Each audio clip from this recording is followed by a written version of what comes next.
El 18 de marzo de 2020 murieron los primeros 2 mexicanos por COVID-19 en el país. Durango y Estado de México fueron los estados en donde se dieron los decesos. 5 días después, comenzó la Jornada Nacional de Sana Distancia y la población de México entró en confinamiento. Pero entre abril y mayo el número de muertes en el país por coronavirus se triplicó. Mientras que en abril se registraron 3.507 fallecimientos, 30 días después esta cifra creció hasta los 12.253. Y a pesar de este crecimiento, el confinamiento terminó el 1 de julio y llegó la nueva normalidad. Desde esa fecha, la cifra de decesos en México por SARS-CoV-2 no ha tenido un descenso.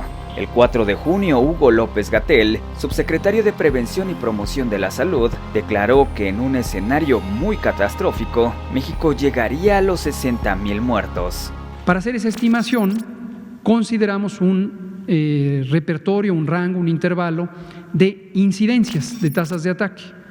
Desde 0.1, la que existía, 0.5 la que existía en ese momento en Hubei, 0.5%, y quisimos estimar de más y no de menos. Entonces consideramos 0.5, 0.1, 0.2, 0.5, o sea, 0.05, 0.1, 0.2, 0.5, 1 e incluso 2. Y en ese intervalo tuvimos un conjunto de números que presentó el doctor López Ridaura en una ocasión aquí cuando habló del proceso de escalamiento hospitalario y la procuración de insumos.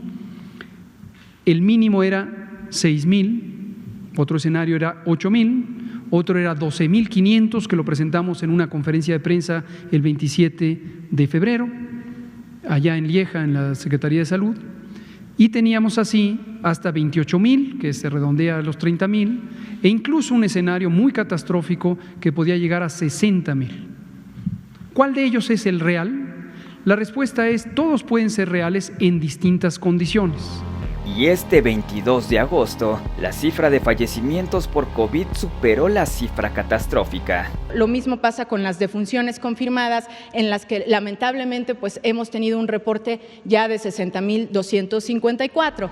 Tan solo en los 22 días que van de agosto, fallecieron en promedio 300 mexicanos por día. Aunque estas cifras ya muestran una gravedad por sí solas, hay que recordar que los datos oficiales tienen un retraso de aproximadamente 15 días. Este desfase dificulta un análisis puntual de las defunciones a causa de la pandemia en México.